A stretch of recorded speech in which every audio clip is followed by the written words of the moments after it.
ભવ્ય સ્ટેજ અને મોંઘી ટિકિટોની વાત નથી. ક્યારેક શીખવાનો અને કલાનો સૌથી મોટો પાઠ એ શાળાના સાદા આંગણામાં જ મળી જતો હોય છે.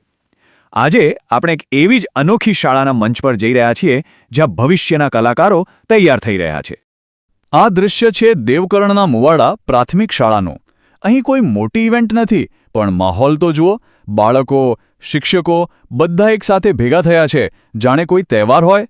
ખરેખર આ એક શાળા છે, એક મંચ છે, અને અહીંથી અનેક વાર્તાઓ શરૂ થાય છે. તો ચાલો આ આખી વાતને સમજીએ. આપણે શરૂઆત કરીશું શાળાના આંગણાથી. પછી મળીશું એ નાનકડા કલાકારોને, જોઈશું એમના નાટકો અને વેશભૂષા. આ આનંદવાયી શનિવાર શું છે એ પણ જાણીશું. અને છેલ્લે આ બધું બાળકોના સર્વાંગી વિકાસ માટે કેમ આટલું જરૂરી છે એ સમજીશું. સારું, તો કોઈ પણ વાર્તા શરૂ થાય એની જગ્યાથી, એના સેટિંગથી. અને અહીંનું સેટિંગ છે શાળાનું પોતાનું આંગણું, જે આજે કલાના મંચમાં ફેરવાઈ ગયું છે. અને હા, આ કોઈ કાલ્પનિક વાત નથી. આ બધું થઈ રહ્યું છે દેવકર્ણના મુવાડા પ્રાથમિક શાળામાં. એક એવી જગ્યા જ્યાં રોજ તો રમતગમત અને પ્રાર્થના થતી હોય, પણ આજે એ એક જીવંત થિયેટર બની ગયું છે. અહીં જુઓ, કોઈ મોટી મોટી ખુરશીઓ નથી, કોઈ ભવ્ય સ્ટેજ નથી. બસ એક સાદી ઓટલી છે, અને એ જ બની ગઈ છે આ કલાકારોનો મંચ. અને પ્રેક્ષકો કોણ છે? એમના જ દોસ્તો, જેઓ નીચે જમીન પર બેસીને કેટલી શાંતિથી આ બધું જોઈ રહ્યા છે. આ એક એવું ઓપન એર થિયેટર છે જ્યાં કલાકાર અને પ્રેક્ષક વચ્ચે કોઈ અંતર જ નથી. જગ્યા તો જોઈ લીધી, પણ આ મંચને જીવંત કોણ કરી રહ્યું છે? તો ચાલો હવે મળીએ આ વાર્તાના અસલી હીરોને, આ નાના કલાકારોને. જરા આ બાળકોના ચહેરા પરના હાવભાવ તો જુઓ. એવું લાગે છે કે એમના માટે આ ફક્ત એક નાટક નથી. એ લોકો તો પૂરેપૂરા પોતાના પાત્રમાં જ ડૂબી ગયા છે. આ એકાગ્રતા જ બતાવે છે કે તેઓ આ મંચને કેટલી ગંભીરતાથી લઈ રહ્યા છે. અહીં એવું નથી કે બસ કોઈ એક જ સ્ટાર છે. ક્યાંક કોઈ એક પાત્ર પોતાની કલા બતાવી રહ્યું છે, તો ક્યાંક આખી ટીમ સાથે મળીને કંઈક રજૂ કરી રહી છે. આજ તો છે ટીમવર્ક અને સહયોગનો પહેલો પાઠ. પણ સવાલ એ છે કે આ કલાકારો સ્ટેજ પણ કરી શું રહ્યા છે?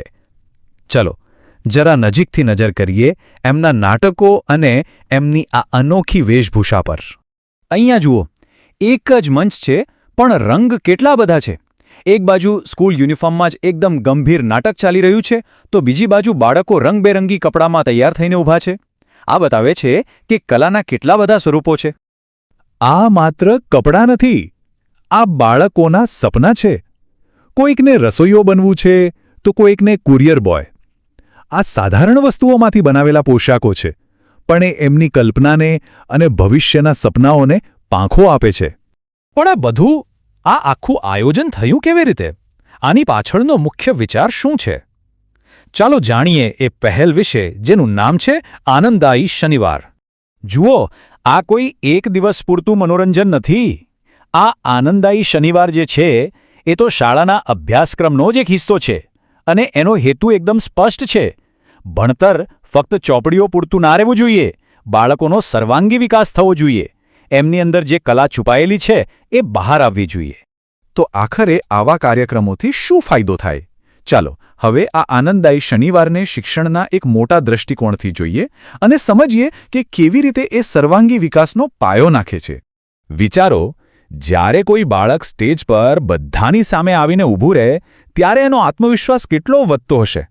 અને જ્યારે બધા સાથે મળીને કોઈ નાટક કરે છે, ત્યારે ટીમવર્ક શીખવા મળે છે. આ ખાલી પ્રવૃત્તિઓ નથી, આ તો જીવનના પાઠ છે. આત્મવિશ્વાસ, સર્જનાત્મકતા, ટીમવર્ક અને એકબીજા સાથે હળીમળીને રહેવાની ભાવના, આ બધું અહીંયા જ તો શીખવા મળે છે. એટલે ટૂંકમાં કહીએ તો આ મંચ બાળકોને એક તક પૂરી પાડે છે, પોતાની અંદર જે ટેલેન્ટ છુપાયેલું છે એને શોધવાની અને કોઈ પણ જાતના ડર વગર દુનિયા સામે વ્યક્ત કરવાની. તો સવાલ એ થાય છે કે શું આવા આનંદદાયી શનિવાર ખરેખર બાળકોનું ભવિષ્ય ઘડી શકે છે? આવી પ્રવૃત્તિઓ એમના આવનારા જીવન પર શું અસર પાડી શકે છે? બસ આ બાળકોની આંખોમાં જુઓ. આજે આ બાળકો શાળાના મંચ પર કલાકાર બન્યા છે. કોને ખબર, કાલે આ જ બાળકો આપણા સમાજના મોટા સર્જકો, વિચારકો અને લીડર્સ બનશે. આ મંચ એ તો બસ એક શરૂઆત છે.